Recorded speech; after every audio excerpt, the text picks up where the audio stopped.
नमस्कार, मी नवापूरकर. आपले गाव आपली माणसे. आज प्रत्येक महाराष्ट्राच्या मनातील एक व्यथा मांडत आहे. काय चुकलं तर माफी असावी. माणसांना जपता जपता माणसंच तुटून गेली. माणसांना जपता जपता माणसंच तुटून गेली. मला वाटायचं सगळेच आपले आहे, पण हा गैरसमज ते जाता जाता खरा ठरून गेले. जाता जाता खरा ठरून गेलेत.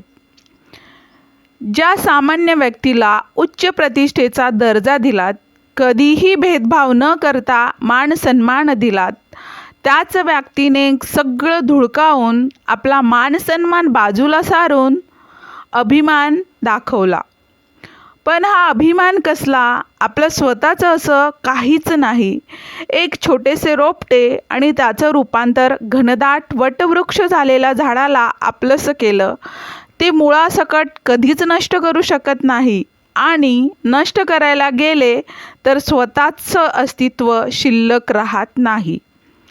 आजच्या क्षणाला प्रत्येक लहान मोठ्या माणसांच्या मनात एकच व्यथा आणि डोळ्यात अश्रू आणि सळसळणारं रक्त.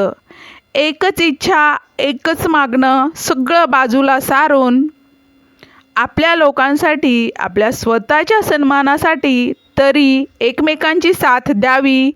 हीच महाराष्ट्राची सगळ्यात मोठी देणगी असणार आहे.